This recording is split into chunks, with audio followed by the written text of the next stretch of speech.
Hoài Linh nhầm lẫn giữa tiền cứu trợ và từ thiện. Hoài Linh hoàn toàn có thể ủy quyền cho bên thứ ba hoặc là chuyển thẳng tiền cứu trợ cho mặt trận Tổ quốc, nhưng anh đã không làm. Và mấy ngày gần đây thì dư luận xôn xao trước sự việc nghệ sĩ Hoài Linh chưa chuyển hơn 13 tỷ đồng tiền cứu trợ đồng bào lũ lụt miền Trung trong suốt 6 tháng vừa qua. Và theo dõi câu chuyện từ đầu đến giờ và lắng nghe cả những lời vân trần của nghệ sĩ, chúng ta có những suy nghĩ như sau. Trước hết, nói đến việc làm từ thiện là phải xuất phát từ cái tâm và có tấm lòng từ thiện, biết thương xót cho cảnh đời khốn khó. Việc làm từ thiện là bao hàm mọi hành động của cá nhân hay tổ chức có điều kiện hỗ trợ và cứu giúp người yếu thế, người gặp hoàn cảnh khó khăn hay là người đang ở trong tình trạng bị thiên tai dịch bệnh ảnh hưởng.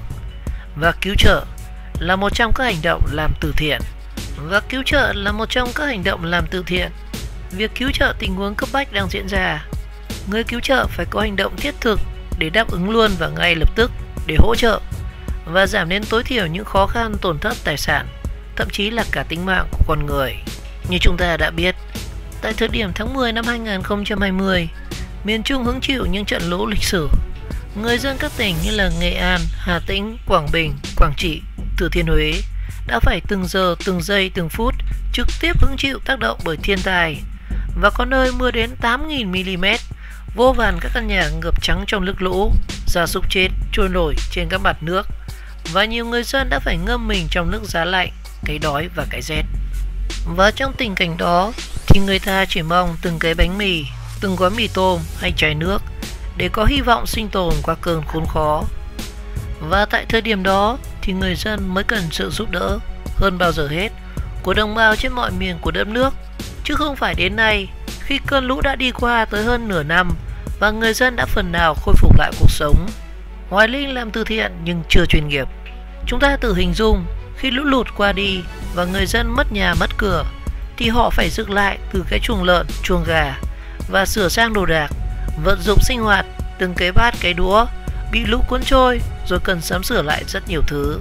Và đó là thời điểm người dân miền Trung cần hỗ trợ, giúp đỡ hơn bao giờ hết. Còn giờ đây khi cuộc sống đã phần nào ổn định trở lại thì sự cứu trợ phải chăng không còn ý nghĩa thiết thực nữa. Và do đó việc của Hoài Linh nói riêng và những của người khác nói chung khi kêu gọi góp tiền để cứu trợ đồng bào miền Trung đang bị mưa bão lũ lụt không thể trộn lẫn với khái niệm làm từ thiện. Hoàn cảnh nào thì phải làm theo hoàn cảnh đó. Cứu trợ là phải rất khẩn cấp, cũng như chữa cháy là phải làm luôn và làm ngay, chứ không thể nhận tiền quyên góp xong rồi tới nửa năm sau mới đem đi phân phát. Và quay trở lại với sự việc của nghệ sĩ Hoài Linh, tại thời điểm bão lũ hoành hành tại miền Trung thì các phương tiện thông tin đại chúng cập nhật hàng giờ, hàng phút, hàng ngày về tình hình ở nơi đây. Và trên mạng xã hội thì người dân trao đổi tranh luận và kêu gọi từng phút từng giây chạy đua với diễn biến của mưa bão. Thế nhưng nam nghệ sĩ lại lấy lý do dịch bệnh nên không đi cứu trợ được ngày thì cũng thật rất khó để chấp nhận được.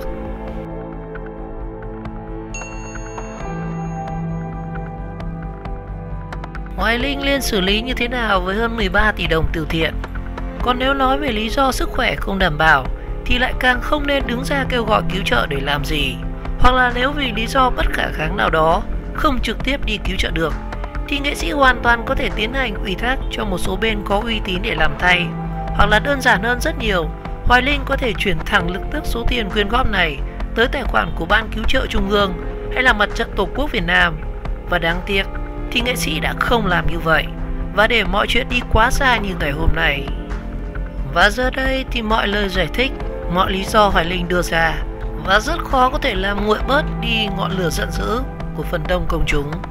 Và đằng sau tất cả, điều mà chúng ta muốn nhắn gửi tới các nghệ sĩ hay những người nổi tiếng hay các mạnh thường quân đã và đang có kế hoạch làm từ thiện. Đã không làm được thì tốt nhất là đừng làm. Còn đã làm thì phải làm có tâm và có trách nhiệm và công khai và phải minh bạch. Sự non nớt của Hoài Linh khi làm từ thiện. Khán giả quyên góp vì niềm tin với nghệ sĩ, còn nghệ sĩ cũng chỉ biết nhận mà chưa có kế hoạch điều phối nguồn tiền một cách rõ ràng. Rất nhiều người đang quan tâm tới việc Hoài Linh giữ hơn 13,4 tỷ đồng từ thiện trong 6 tháng mà chưa hề trao cho người dân bị lũ lụt. Và một lần nữa người ta phải đặt dấu hỏi về tính minh bạch, tính hiệu quả của hình thức vận động từ các thiện nhân, từ các danh ca, nghệ sĩ và những người nổi tiếng. Chúng ta phải khẳng định rằng Việc mượn danh tiếng của các nghệ sĩ lớn để kêu gọi từ thiện thì vô cùng hiệu quả, và sức lan tỏa của họ trong cộng đồng người hâm mộ cả nước là rất lớn. Người ta không còn xa lạ với hình ảnh những ca sĩ, diễn viên, người mẫu, vận động viên đã vận động hàng chục tỷ đồng trong thời gian rất ngắn với mục đích là làm từ thiện. Nhưng cách những người nổi tiếng sử dụng tiền quyên góp được sau đó mới là thứ khiến những người ta hoài nghi và tranh cãi. Chúng ta hẳn còn nhớ đến hình ảnh một nữ ca sĩ đi thuyền vào trong tận tâm lũ và cầm sấp tiền lớn rồi phát cho mỗi người dân một vài tờ thời gian trước. Và khi ấy thì người ta tự hỏi rằng liệu phát tiền giữa mùa lũ có phải là việc làm cần thiết hay không? Và người dân đang bị cô lập giữa biển nước lũ thì họ cầm tiền rồi để làm gì?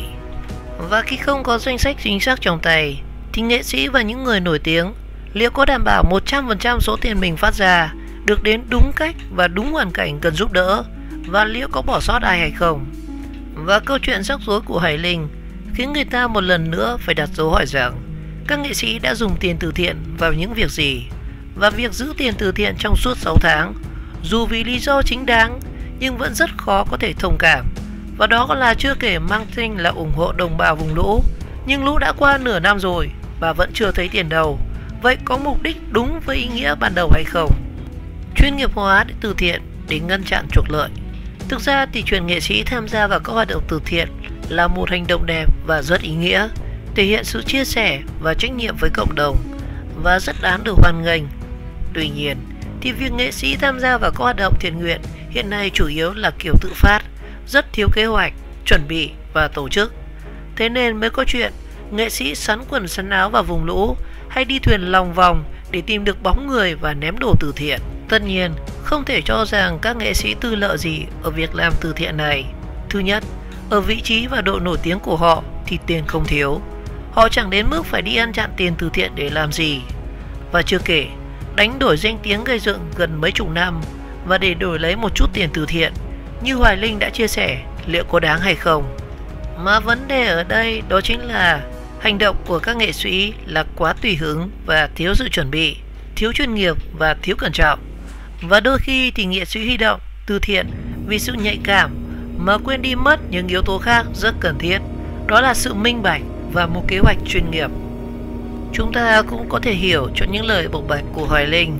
Thời gian qua với nghệ sĩ này rõ ràng là có quá nhiều biến cố, từ việc lo hậu sự cho người bạn thân chí tài, và tiếp đó là sự ra đi đột ngột của người dì ruột, rồi dịch bệnh bùng phát. Những biến cố chắc hẳn sẽ khiến cho Hoài Linh suy sụp và bị phân tâm. Và tất nhiên thì ai cũng có cuộc sống riêng, và biến cố thường đến rất bất ngờ và không thể báo trước. Thế nên chuyện lãng quên đi hoạt động từ thiện vốn phải dành sức rất nhiều tâm sức thì chắc hẳn là khó tránh. Nhưng theo góc nhìn của một công chúng từng quyên tiền cho Hoài Linh để làm từ thiện, rõ ràng mọi lý do được đưa ra dù hợp về tình nhưng rất khó chấp nhận về lý. Có rất nhiều bất cập trong hoạt động từ thiện tự phát của các nghệ sĩ trong suốt thời gian vừa qua. Việc huy động nguồn lực đóng góp từ xã hội là điểm sáng khi có những cá nhân nghệ sĩ quyên góp được cả chục tỷ hay là cả trăm tỷ. Nhưng việc tổ chức và điều phối các nguồn lực cứu trợ lại rất dở, thậm chí còn gây cho phản cảm, làm xói mòn lòng tin của công chúng, và tất cả xuất phát từ sự thiếu chuyên nghiệp. Hãy từ thiện đúng cách. Hiện nay thì khán giả chủ yếu quyên góp tiền theo niềm tin với nghệ sĩ và không có một thỏa thuận nào về việc sử dụng đồng tiền ủng hộ. Và trong khi nghệ sĩ cũng chỉ biết nhận mà không tính toán rõ ràng phương án điều phối chi tiết nguồn tiền này như thế nào cho hợp lý nhất. Sự thiếu chuyên nghiệp từ cả hai phía khiến câu chuyện nghệ sĩ làm từ thiện vẫn luôn bị đặt trong chế chênh vênh bất ổn và gây tổn hại đến hình ảnh cá nhân của nghệ sĩ đó và xóa mòn niềm tin nơi người hâm mộ. Hoạt động từ thiện tự phát từ trước đến nay vốn bị thả nổi theo kiểu mạnh ai đấy làm và không hề có quy chế kiểm soát từ các cơ quan chức năng, và đến lúc cần phải tính lại những giải pháp căn cơ và dài hạn cần được bàn tới để chuyên nghiệp hóa hoạt động từ thiện. Muốn vậy thì cần phải có quy định từ các nghệ sĩ làm từ thiện phải gắn với một tổ chức chuyên nghiệp và được cấp phép hoạt động. Và bên cạnh đó thì chúng ta cũng cần phải có một hệ thống văn bản pháp luật để có thể bảo vệ quyền lợi của những người đóng góp và giám sát chặt chẽ hoạt động của các tổ chức từ thiện do nghệ sĩ lập ra hay là hợp tác. Và chỉ có chuyên nghiệp hóa hoạt động từ thiện, chúng ta mới không tạo thêm những điều tiếng không hay liên quan đến nghệ sĩ, và niềm tin phải đóng vai trò trung tâm cho công tác thiện nguyện. Muốn bảo vệ hình ảnh của nghệ sĩ và niềm tin nơi người hâm mộ thì đã đến lúc pháp lý phải vào cuộc.